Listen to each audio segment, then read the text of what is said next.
all guys are bad. Men are scum. You know all this nonsense we say about men, even though we are going to give birth to boys, that 90% of men are bad, 90% of men are this, 90% of men are this. She said no, because you keep saying that you need only one man. She said, even if it's the last 90% are bad, Abby. That was the whole thing about that book. Even if it's the last 10%, you are going to get married to that 10%. Yes.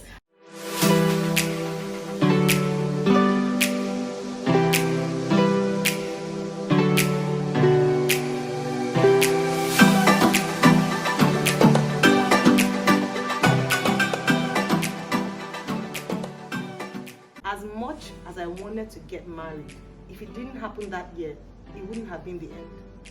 As much as I'd asked God that, I wanted to get married this year, birthday, like I told you, it didn't come in my eyes on my birthday. I didn't die. Initially I was sad, like, oh, God disappointed me. I thought I was so sure. But I moved on. I celebrated. I was so happy. So thank God I never lost my joy. I wasn't, there were days, of course, I was sad. There were days I felt like I was delaying, but I didn't lose my joy. I served God. I did a lot of things by the grace of God. So yeah, that's one. So there's a big difference between desperation and desire. And that's why I said, you can have a desire for something.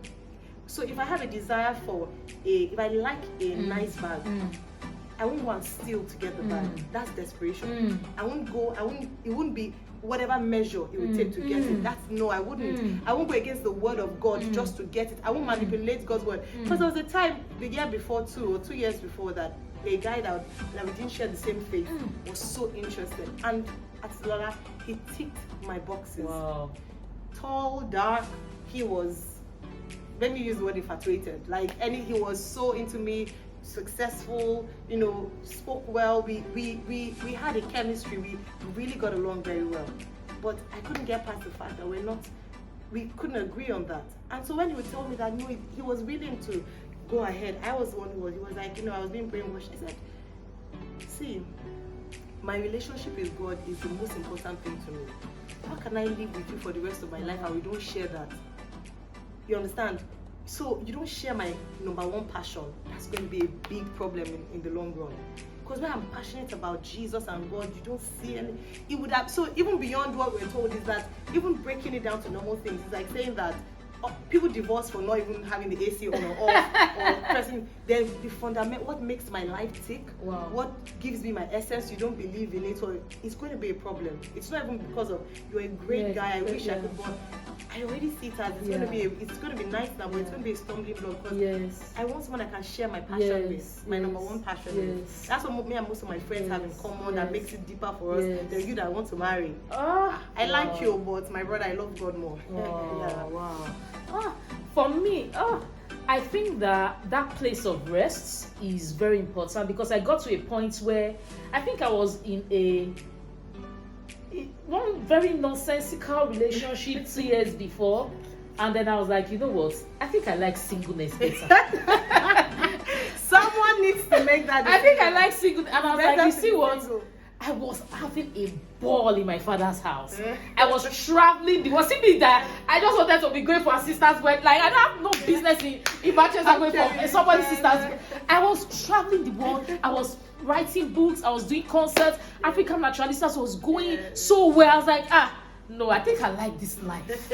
It was a sweet life. I was like, anybody that will uproot me from this my single life must be worth it. So I had entered a place of rest. And also there was a point where I was praying for marriage, maybe a year before then, and God was like, if you don't get married, will you still pray like this? And I was like, I will still pray. I think that was what set it for God. Okay, this one is ready.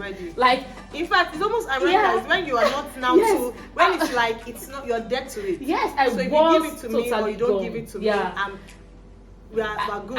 I think I was enjoying singleness too much. I was like, cause like just get out of that your father's house. And then the second thing, I asked Gio, Gio now, my immediate pastor then. I was like, Gio now, what am I going to do? I want to get married this, and it was like, go back and continue working. Like it is in that place of work. So my Saturdays and Sundays I was in church from morning till night, and then from Monday to Friday I was doing African Naturalistas work, and apart from that, I do my normal spoken word. I go to. Yes. So it was going to be in that place. Countries. I don't mind. Yeah, I used to travel there. Yeah. It was going to be in my place of work Yeah. that my husband would find me. And guess how my husband found me? Wow. Barry was blogging for African Naturalistas. So I didn't have to leave any of my comfort. It was in my place of work that they brought the husband to come and meet me. I didn't do anything. So a sign of desperation is if you are always going everywhere, places you have no business going, you can go for singles conference. You cannot put yourself out there. Understand? I was, in fact, all the singles events I used to organize, I was actually more interested. But yes, I love love. I want to see your people motive who should come. be to Yeah. serve. Honestly, not I want to go and look for. I'm telling you, plant yourself. Yeah. I don't know, but plant yourself, put yourself out there. I didn't put myself out there as much as I should because my lifestyle was not out there. Yeah. My lifestyle was always in church. And in church, I wasn't even in the main church. I was underground. With teenagers. I was with teenagers. So even the men, I used to pray that, God, I wish the men could see me, but for the men to see me, I had to go upstairs and I had to leave my teenagers, and I can't leave my teenagers because that's where I'm serving. That's where I'm serving. So it just everywhere, just serve where you are serving naturally. And it was in one of those 3 places that he found me. So I didn't have to. Wherever God would have to take you. You understand? He will. You understand? I used to just say to God that I just want one man. You don't need plenty men. Yes. So if you're going to all this place, just one man in this world. Out of 7 billion people, just one man. So wherever the man is, may God lead you your steps there. So you're not shopping around. Yes. That thing can be hard though. Yes. And you know, my single sisters, you understand. Yes. It's tiring, you know. But also for those who are homebodies and like, hey, I've heard you, I'll just stay at home. No, I went out. If I didn't take pictures, make friends with Bishop, I wouldn't have met my husband. No. So it's people, and then if the depth of the story, the different people that we knew helped us a lot. So if I did put myself out there, so just know that what you're doing, even if I'm not going to this particular place for your husband, it's a seed I'm sowing. It might be someone who knows someone, or someone there would be instrumental to your husband making a decision, or you yourself making a decision for your spouse, or the woman you're going to marry making a decision for you. Sorry, speaking to women mainly because we are women. We are women. But both, you know, for both. I know some men too want to. You know. Yeah, because I told my friend, I said, look, I don't go anywhere. I'm always in church and I'm always on stage or at home because African Naturalistas was operating in my parents' house then. So I didn't have anywhere to go. I wasn't going to work. I resigned, you know, from my place of work how many years ago. So I told my friend, see, if you don't help me, I used to tell people, if you don't help me, that's another thing. Hook me up. I used to share, like, hook me up. I used to tell my friends then, I don't go anywhere. Hook me up. And it was through African Naturalistas I met the person that hooked me up. You understand? So I told them that was my own way of putting myself out there because I had no other out there to put myself. Don't be shy. If you know you have, identify your weak area.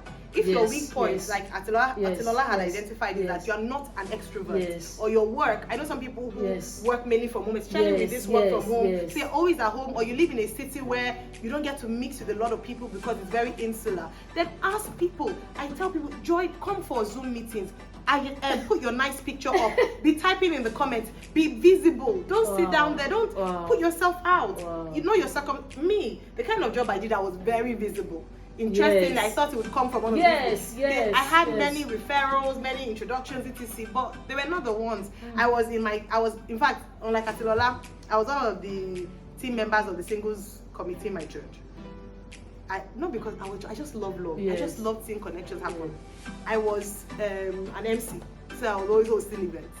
I was in the protocol department, so everyone who would come to I was in the office of the pastor, so anyone who would come to the pastor's office would see me. So I was very visible, but guess what? My husband was not among any of these people. So don't think that it's only those who are extroverts. There are some extroverts who are finding it difficult to even meet the correct kind of person. So that's because I used to find it difficult. I couldn't comprehend why you were single then. I just used to think this thing was a problem. So they just deduced that it was because you are too picky. Really? It's okay if they were the men. No, what am I thinking about? I wasn't even too because I wasn't. No, I think from my conversation with you, not any kind of guy can marry you. That's because from my conversation with you. So men used to run away as well. Yes, because you used to say, that time in Cool TV, Jesus girl. Who wants to marry Jesus girl? So that's another thing as well. And I always say this to Jesus girls. Yes. Don't be sad when you don't have many men coming to you. It's because they know that if they are coming to you, they have to come correct and it is serious. So they don't want serious. They don't want serious. Yes. So I remember there was a prayer that someone prayed for me, and so I encouraged. So I used to feel bad that so that was another thing. People thought I had a lot of people. Like you just don't know. It was even my nature of being that this one is a good girl, this one is the marrying type, so I will not talk to her. When I'm ready, I'll come and meet her. But when others were having 1, 5, 10, I was having maybe 1. So don't feel bad about the fact that you're not getting it. It's because they see you. They know that you're precious, and not everyone can handle precious material. So don't worry about the fact that you're not getting dates like your friends. I mean, it doesn't, I'm not saying that those ones are not precious either.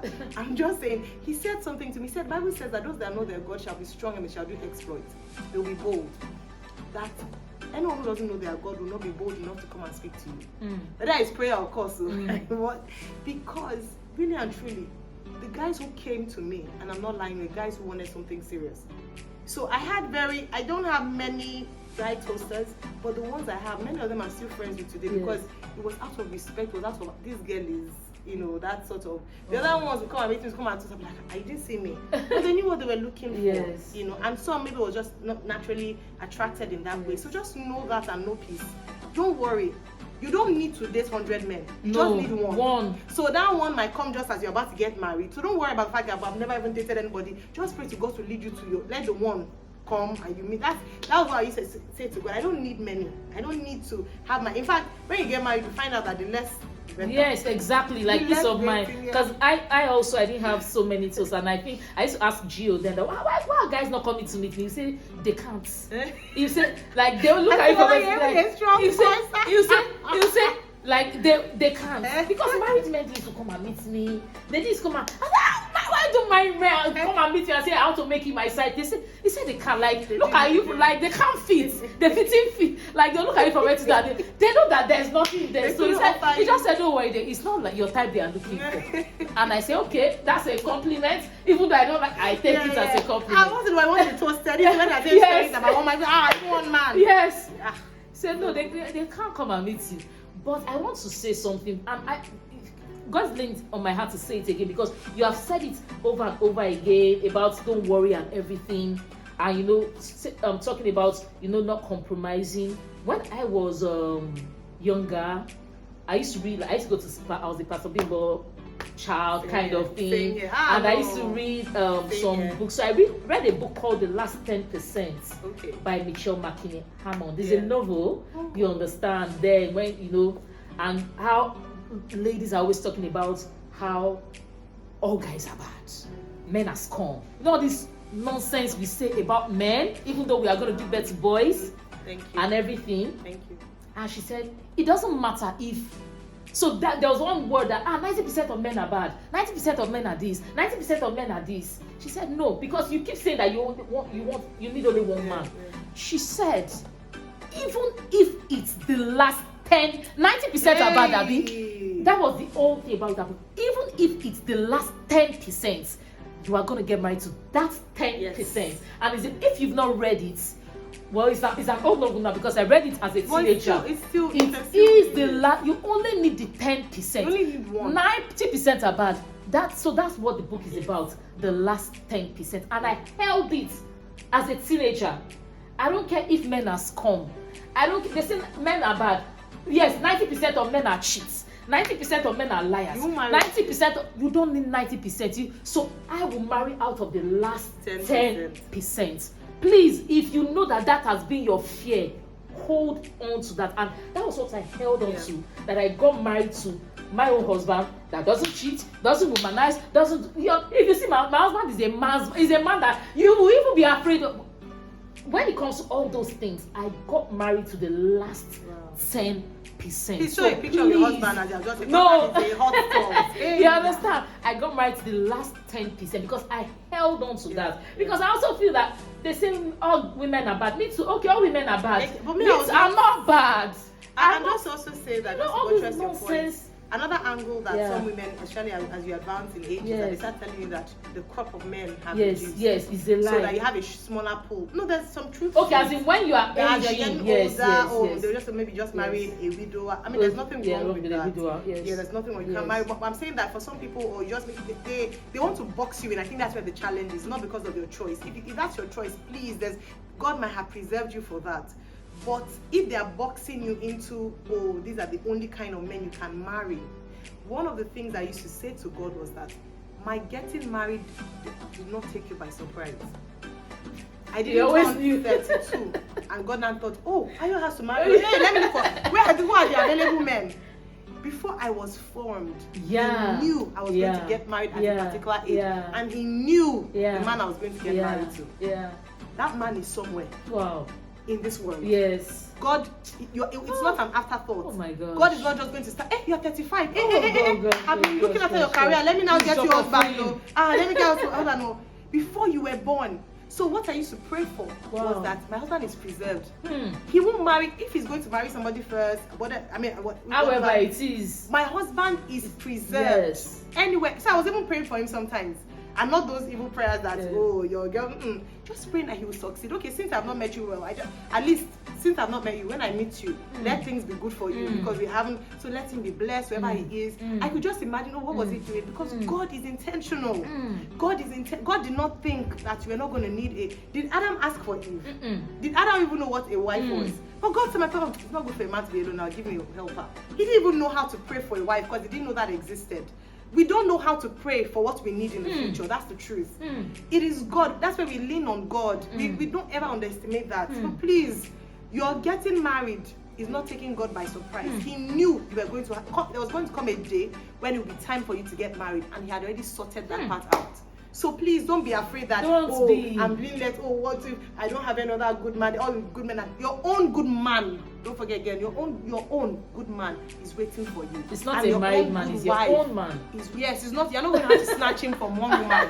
No, you're not going to have to. No, he is waiting. God is preserving him for you. My husband. So when people used to say, my husband and I met in many circles, but it was as if God. Yes. In fact, that year we saw a flyer the year before when me and him were on the same flyer. He was ministering at the same event I was hosting. And you didn't meet him? You didn't even see him? I saw him. I remember the song Only Hallelujah he sang. But he didn't really start my mind. He said he did not even see me. Yeah. Because it was me and Big Baller doing He did not even see me. No, it was focused on the Lord. Yeah.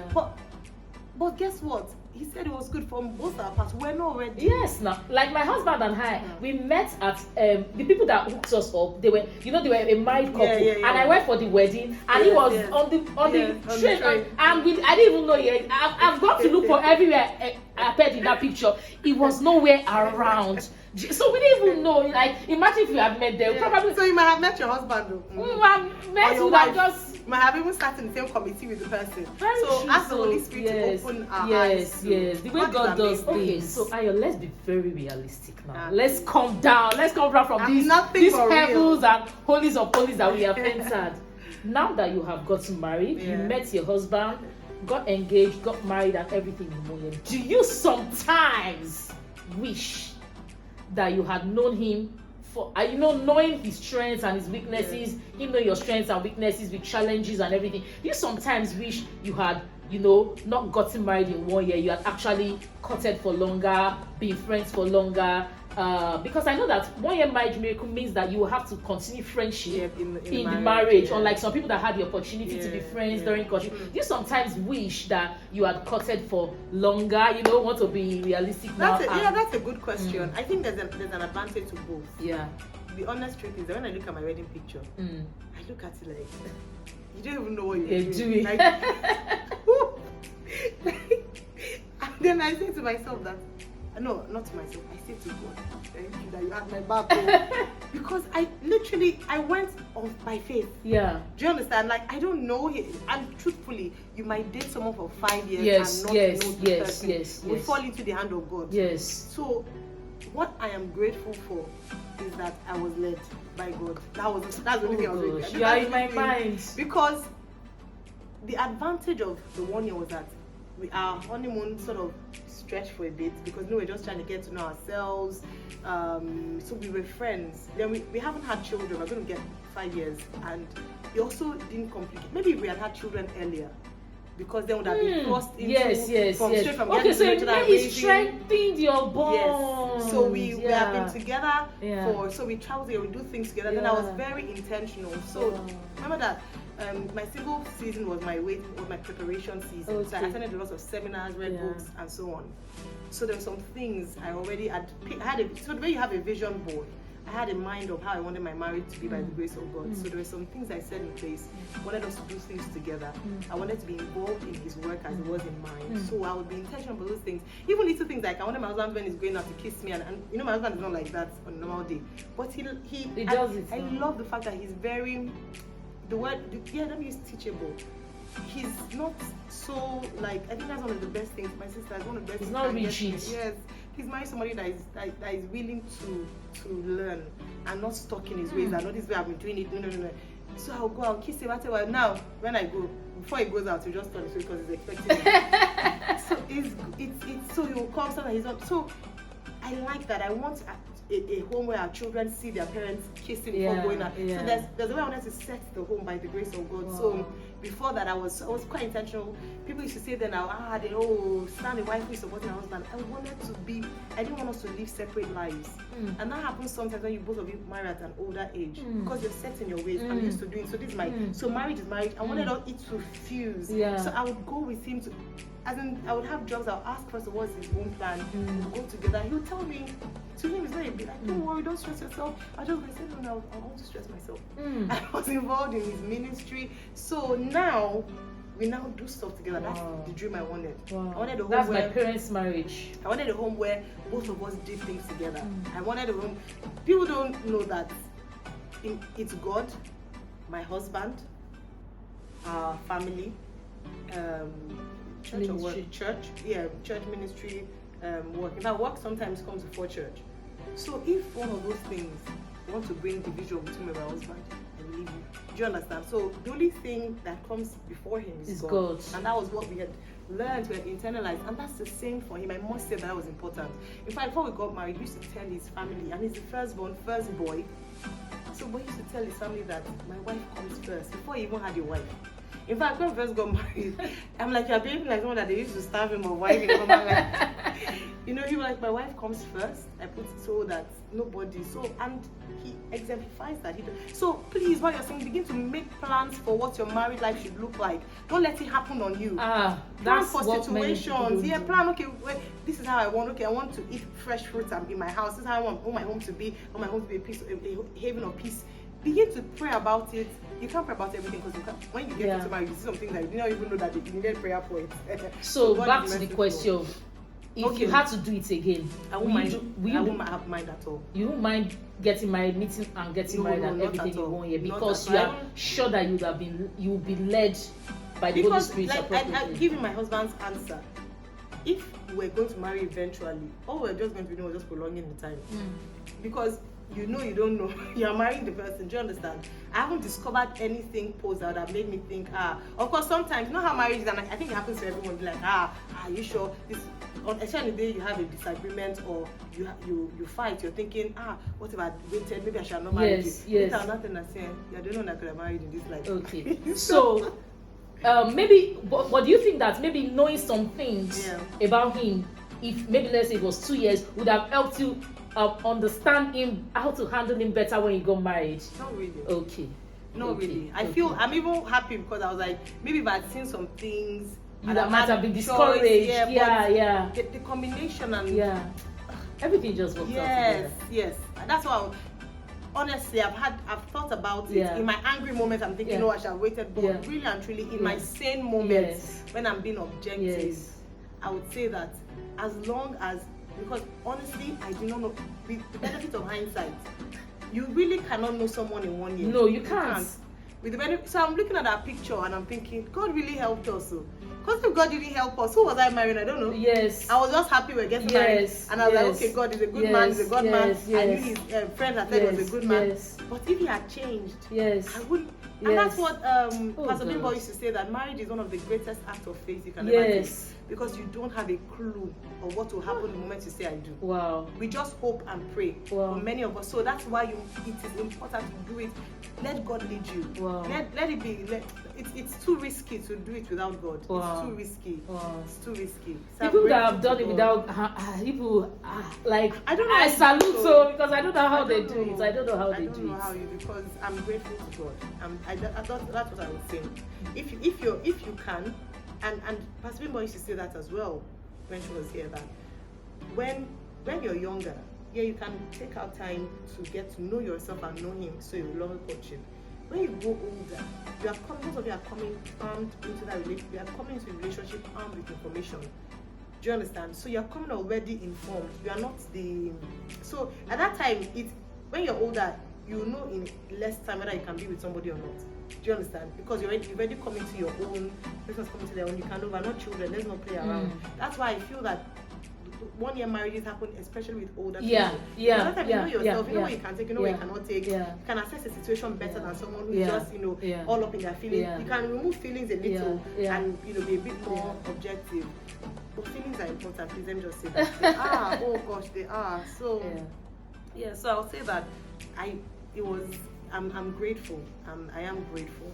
There are times, maybe I'm trying to think of a disadvantage, so I'm also being real. I'm being objective that maybe, let me see. Okay, the dating part. Because when you get married, that's why I said maybe not having children immediately helps you guys. Because as if we're still dating for a few years, For I think marriage reality, we didn't have the whole 2 year, 3 year storming. No, we didn't, because it was as if we didn't. What's 3 years storm? You know, they say your first 2 years, if you can survive your first 2 or 3 years. I think those things are very formulaic and they are not general. Because some it happens in their 10th year, some it happens when there's a life change. It's different. Yes. So we were still like, honeymoon stage sort of. So we're still getting to know ourselves. The only stormy part would be like, maybe I did not do this about you. Or this. But by the time, or how to handle conflict with each other, which is what would have done, when we were still. But sometimes you can still pretend it, because conflict in relationship is very different from conflict in marriage. Relationship will be begging you. It's different. Just marry a real person that will be true, whether in a relationship or in a marriage. The person is very important. So if you find yourself in that situation, what I also did was that I did a lot of investigating, and I didn't make the decision solely. That's why I said I met people, and all the feedback was consistent that he was a good person. And I asked people who had known him longer than me, and thankfully, because he was in Sovereign Army, I had friends who were in Unilag, Sovereign Army, so I asked them. And shout out Pastor He was a fellowship guy. So they we're all in the same circle. So they knew him and they spoke well of him. So that also boosted, because I used other people's experiences, to people that I trusted, that knew him, and said, oh no, this guy's been consistent from time. Oh, this guy's been consistent from time. Oh, if one person said that, I think it was Lala who said, if I had a sister, I can give her. So that's what those kind of testimonies are like, okay, put me a bit at rest, so that I came armed with that. So don't just marry blindly in 1 year. Do your work, do your due diligence. You understand? Find out information. Don't just date. Find out information. Ask people who've known the person. Let people who are around you, who are not clouded by emotions, assess the guy on their own. That's my mom, my sister, my godmother, my friends, all of them had good things to say about him. And they two were just meeting, but they were able to see him with Ayo. Yes, they are not the ones getting married. So, Ayo, rounding up now, the truth is that getting married, meeting somebody, everything within 1 year is a risky venture. My sister. It's not something you do in the flesh. No. What advice do you have for somebody who desires? Remember, we started this with, I saw the testimony of somebody on your, and the truth is that before I saw that testimony, I know somebody that got married within 6 months, everything within 6 months, and the marriage crashed.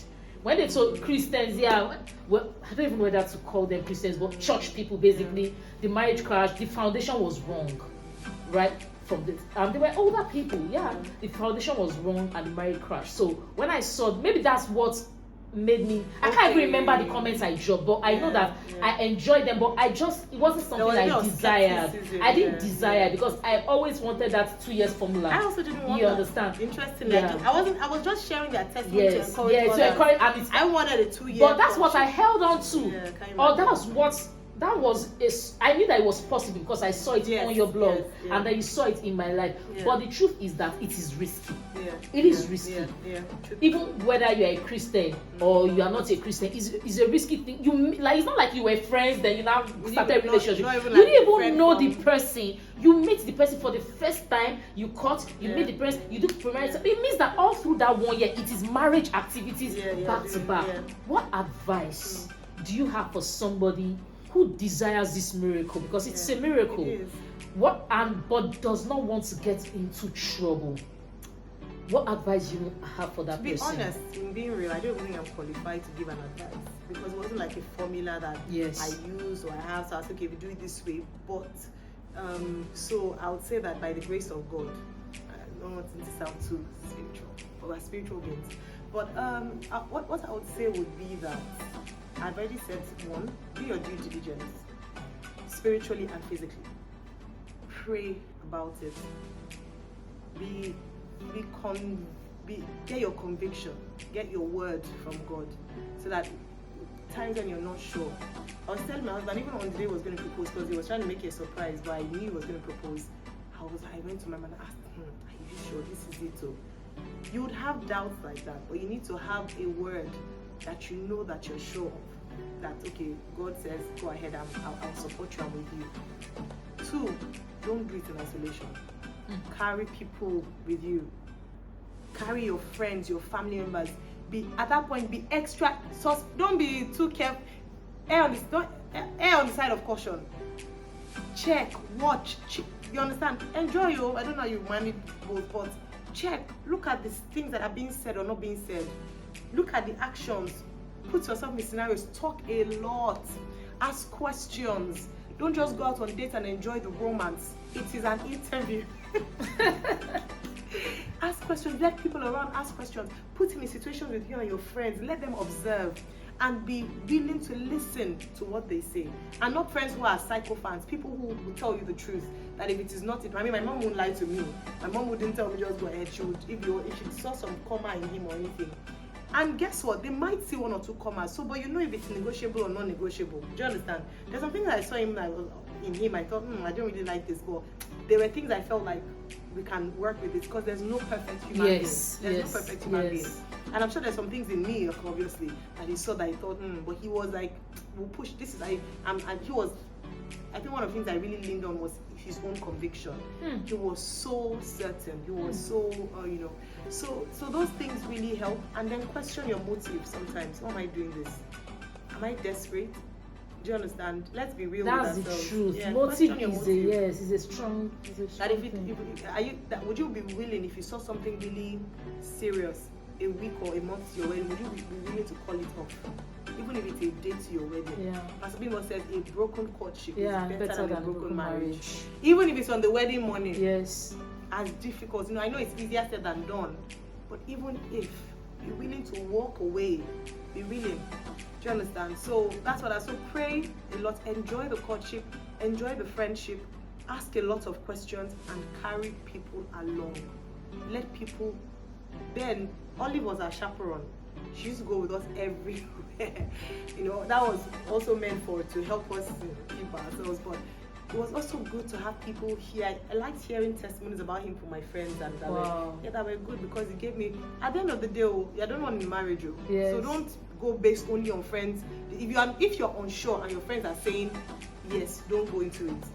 You are the only one that's going to be in that. It's true. I've seen situations like that and it didn't end well. Wow. Because sometimes they may not see things that you are seeing. Yeah. And at the end of the day, the decision is ultimately yours. Yes. Even if your mom, your dad is saying go into it, but you have a check in your spirit, don't. Yeah. But if you like it, people around you like it, then you can pray about it and trust God. What if I've not met the person, but I want the 1-year marriage miracle? Like I'm inspired. The way position yourself, my sister, and pray about it. The way it happened for me was I just prayed about it, and God brought the one that was ready enough to marry. Yeah. Do you understand? Because if I were ready and he wasn't, he was just thinking, oh, let me finish my school, Yeah. I would have still waited Yeah. if I wanted to marry him. Do you get? Yeah. So, yeah, so also trust God, Yeah. pray about it, ask God. God answers prayers, my sisters and brothers. He does.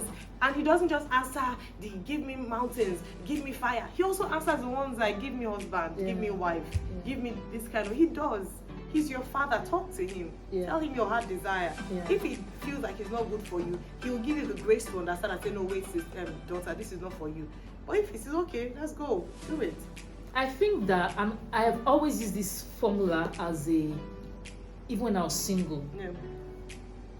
If you know the Holy Spirit, if you are sincere to yourself, you will never make a mistake. If you give it to God, you can never make, like, I know I was talking to Olive also, like, all this, I'm worried, is it the one, is it not the one, am I making a mistake? Just say, Holy Spirit, handle it. It will, like, God, that formula, I use it for single people all the time. I use it for Oluwayeti, it never fails. What will scatter will scatter. Yes. What will stay will stay. God, the Holy Spirit can, if you are, as long as He's talking to you and you are willing to obey His voice, when you will never fail. And when it's not convenient, you will never fail on this journey to marriage. It has never failed me in my pseudo counseling life, because I do some small counseling to single people and everything. It has never failed.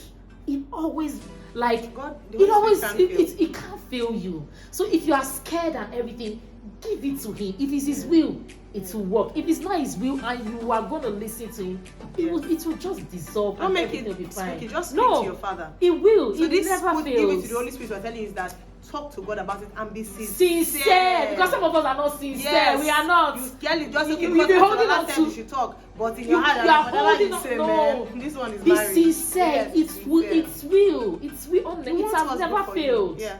It has never failed. In fact, God wants what is good for you more than you want it for yourself. That's the truth. That's the truth. So thank you very much. I know, like, this has been so good with Ayo Mairo-Ese. Like, I'm coming back in 2 years' time for another. See, I booked you 2 years ahead. I've booked you. Do you know what? 2024. This thing you're doing, I think it's professional. I don't think it's ordinary. And I believe in Jesus. This is my first collaboration, and there were 4 people. I will not tell you the remaining. There are 4 people that I have on my list right now. This is my first collaboration, and as I'm talking right now, I now understand why I'm supposed to be doing this. You get, but this is like, just don't take it. This is very prophetic. If you know that God is talking to you, just follow. But thank you, Ayo Mairo-Ese, for this opportunity. It's not easy to have celebrity on our small YouTube channel, which is going to grow very big very soon. It's not easy to have people like this. Thank you so much. I am so blessed, and I'm sure that everybody watching this will be very blessed. I'm sure that they'll be sending you DMs. Oh, you blessed me. Your testimony blessed me. Everything. Thank you very much. I am so grateful. Thank you. Thank you. Thank you. Wow.